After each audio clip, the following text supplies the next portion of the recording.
Clan Darling viewers, it's Jen here at Check Her Joy, and this time I'm doing another Top 5 Wednesday. As always, the Goodreads group is in the description below if you want to check that out. And this week's topic is non-horror books that spooked. Or I interpret this to be kind of creepy, terrifying books that weren't strictly supposed to be horror.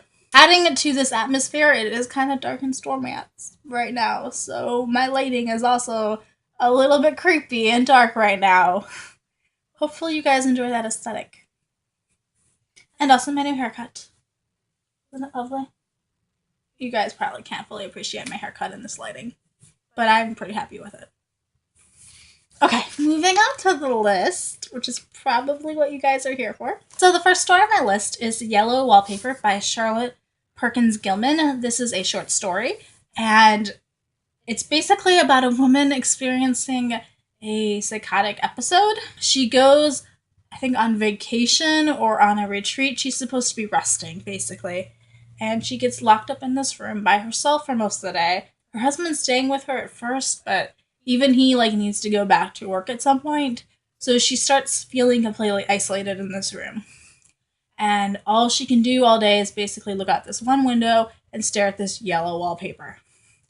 And the more time she spends alone in her head while she's experiencing this mental breakdown, weird things start happening with the wallpaper. And this story kind of creeped me out. It's about being in somebody else's head, especially one who's experiencing mental illness. Next on my list is another book that deals with mental illness. This is Turtles All the Way Down by John Green. And this one focuses on Aja Holmes, who has OCD. And it's told from a first-person perspective. So we get to experience Aja's obsessive-compulsive thoughts and actions. And particularly, we get to experience some of Aja's thought spirals. So this is Aja's way of describing what it feels like to get an obsessive thought. It's the spiral. It starts big, and then she gets trapped in it, and she can't get off, and it keeps getting wound tighter and tighter, and it's more stressful, and she knows she can't stop the thought, and that's pretty much how she describes this. And experiencing these thought spirals is kind of creepy, especially since hers manifests itself mostly in germophobia, basically. She's afraid she's going to get sick, and she has to start researching things that happen and with the disease, what it does to you, and what the symptoms are, and also how likely you are to get it. And the entire time she's talking about this, I am starting to freak out, thinking that oh my gosh, the world is so gross. I work in a public environment. People are disgusting. I don't want to get sick. And of course, they just keep going, and so that's terrifying. Another story that has me trapped inside the head of somebody that creeps me out a little bit is We Have Always Lived in the Castle by Shirley Jackson. In this story, our narrator, Mary Cat, sees the world a little bit differently. She's kind of obsessed with superstition and basically her own brand of magic to try to keep people away. She wants to live in isolation with just her and her sister. And she doesn't like the people in the town. They're mean to her, they're cruel, and the thoughts that Mary Cat has about them back is creepy and a little bit terrifying. And yeah, the entire tone of this book is dark and a little bit creepy and spooky, and it's not because of anything that's actually happening, although there was a murder that happened before this book started. But there's nothing currently creepy happening. It's just the way that Mary Cat is describing things. So next book on my list is Angus Ghost by Vera Braskel. This is a graphic novel, and it tells the story of Anya, who falls down a well and meets a ghost while she's down there. And when she comes out of the well, the ghost follows. So it's a little bit creepy because it's a ghost story.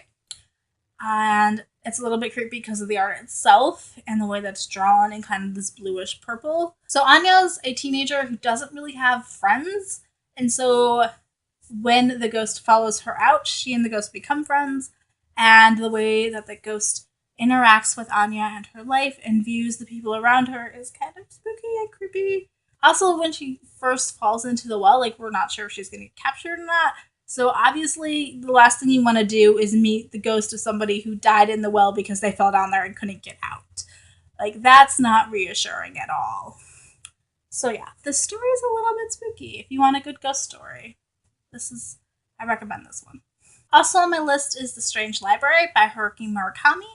This is a short story, and it focuses on a boy who stopped at the library on the way home from school. And he asked this really strange question. I think it's tax collecting in the Ottoman Empire.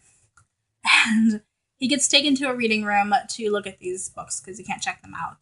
And he finds out that he's stuck and trapped there, and that there are monsters in the library basement, and what they want from him, and the fact that they won't let him out makes for a pretty creepy and spooky and terrifying story. I'm not actually sure that this one isn't technically a horror story.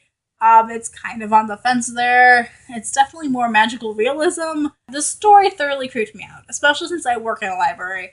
So I kept wondering what was in the basement, because we have an old building, and please don't let me encounter any weird monsters down there. The last book on my list is Miss Peregrine's Home for Peculiar Children by Ransom Riggs. So this one follows Jacob, who is a teenager, and his grandfather has been telling him stories all his life about these peculiar children he used to know at this orphanage he used to live in.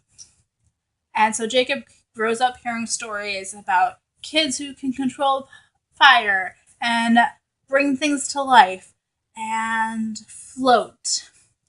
And the descriptions of these kids is a little bit creepy. The tone of the book itself is a little bit creepy, especially as Jacob goes looking for them and he doesn't quite know what he's going to find. There is also a monster who killed his grandfather and is now looking for Jacob.